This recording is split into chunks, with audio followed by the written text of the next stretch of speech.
ఆ నేతల పోకడలతో అధికార పార్టీ ఇరకాటంలో పడుతుంది.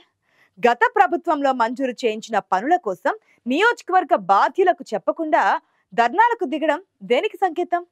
కారు పార్టీని వీడి ఇన్నాళ్ళు స్తబ్దుగా ఉన్న నేతలు ఇప్పుడు స్వరం పెంచడానికి కారణాలేంటి? నియోజకవర్గంలో ఉనికిని కాపాడుకునే తాపత్రయమా, లేదంటే పార్టీ మారే ప్రయత్నమా? ఇంతకీ గురు శిష్యుల దారేటు?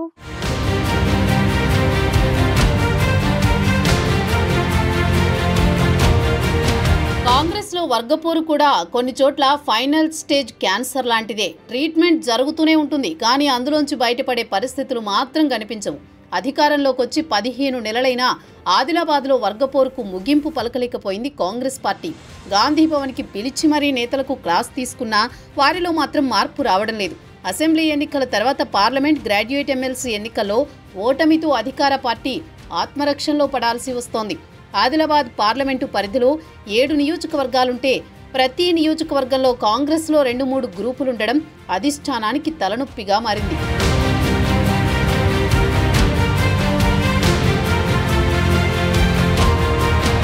మొదటి నుంచి కాంగ్రెస్ పార్టీలో కొనసాగుతున్న నేతలతో పాటు బీఆర్ఎస్ ని వీడి కాంగ్రెస్ లో చేరిన నేతల మధ్య వివాదాలు అంతకంతకు ముదురుతున్నాయి. పార్లమెంటు ఎన్నికలకు ముందు కాంగ్రెస్ పార్టీలో చేరిన మాజీ మంత్రి ఇంద్రకరణ్ రెడ్డి, మాజీ ఎమ్మెల్యే కోనేరు కోనప్ప నిర్ణయాలతో కాంగ్రెస్ నేతలు ఆగ్రహం వ్యక్తం చేస్తున్నారు.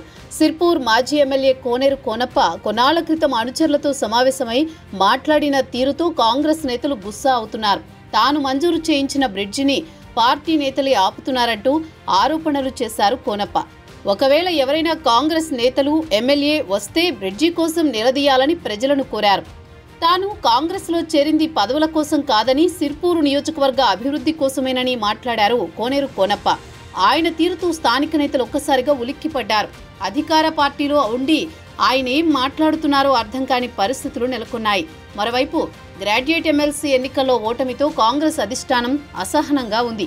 అధికార కాంగ్రెస్ పార్టీ అభ్యర్థి నరేందర్ రెడ్డికి మద్దతుగా ప్రచారం చేయాల్సింది పోయి బీఎస్పీ అభ్యర్థిగా బరిలోకి దిగిన ప్రసన్న హరికృష్ణకు ఓటు వేయాలని కోనప్ప కోరడంతో అసలు కాంగ్రెస్ పార్టీలో ఏం జరుగుతోందో అర్థం కాని పరిస్థితి.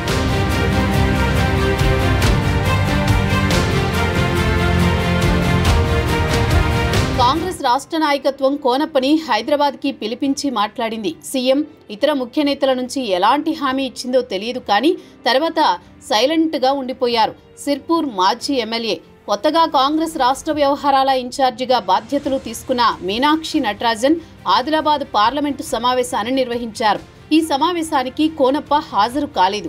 ఆయన నియోజకవర్గంలో తన హయాంలో మంజూరు చేయించిన పనులపైనే పోట్లాడుతుండటంతో పార్టీ కోసం కాకుండా తన సొంత ఇమేజ్ కోసం తాపత్రయపడుతున్నారా అనే సందేహం పార్టీ శ్రేణులకొస్తోంది. మాజీ మంత్రి ఇంద్రకరణ్ రెడ్డి రైతులతో చేపట్టిన దీక్ష నిర్మల్ నియోజకవర్గంలో సొంత పార్టీలోని అగ్గి రాజేసింది. పార్లమెంటు ఎన్నికల తర్వాత ఐక్యరెడ్డి కాంగ్రెస్ పార్టీలో చేరారు.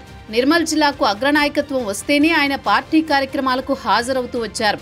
నియోజకవర్గంలో కాంగ్రెస్ పార్టీ తరపున ఆయన ఎలాంటి కార్యక్రమాలను నిర్వహించిన దాఖలాలు, జిల్లా అధ్యక్షుడితో, నియోజకవర్గ ఇన్ఛార్జీలతో కలిసి పార్టీ కార్యక్రమాల్లో పాల్గొన్న సందర్భాలు అస్సలే లేవు.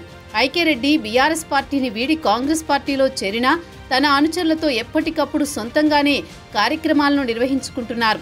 పార్లమెంటు ఎన్నికల తర్వాత పూర్తిగా సైలెంట్ మోడ్లోకి వెళ్లిపోయిన ఐక్యరెడ్డి పామాయిల్ కంపెనీ ఏర్పాటుపై రైతులతో కలిసి చేసిన ధర్నాతో రాజకీయం హీటెక్కింది.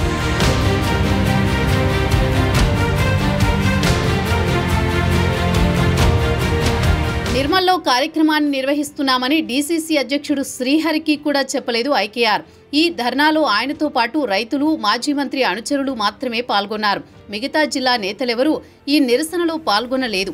ఇంద్రకరణ్ మంత్రిగా ఉన్న సమయంలో కేటీఆర్ చేతుల మీదుగా ఈ కంపెనీ నిర్మాణానికి భూమి పూజ చేశారు. బీజేఎల్పీ నేత మహేశ్వర్ రెడ్డిపై ఆరోపణలు చేయడంతో ఆయన ఎదురుదాడికి దిగారు. అసలు ఇంద్రకరణ్ రెడ్డి ఏ పార్టీలో ఉన్నారో తెలియడం లేదని, కేవలం కంపెనీ నుంచి డబ్బు ఆశించే ధర్నాలు చేస్తున్నారని ఆరోపణలు చేశారు ఏలేటి. దీంతో నిర్మల్ కాంగ్రెస్లో గ్రూప్ వారితో పాటు అధికార పక్ష నేతల మధ్య మాటల యుద్ధం కొనసాగుతోంది.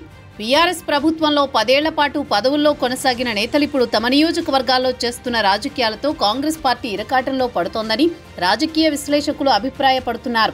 మాజీ మంత్రి ఇంద్రకరణ్ రెడ్డి, కోనప్పను గురు శిష్యులంటారు ఉమ్మడి జిల్లా నేతలు. అయితే ఇప్పుడు వారిద్దరూ అధికార కాంగ్రెస్ పార్టీలోనే ఉన్నా సొంతంగా ధర్నాలు చేయడంతో అసలు వారిద్దరూ ఏం చేస్తున్నారో అర్థం కాని పరిస్థితి జిల్లా నేతల్లో ఉంది. ఈ ఇద్దరు నేతలు కాస్త సొంత మైలేజ్ పెంచుకుంటున్నప్పటికీ వీరి వ్యవహార శైలి మాత్రం అధికార పార్టీని కలవరపెడుతోంది.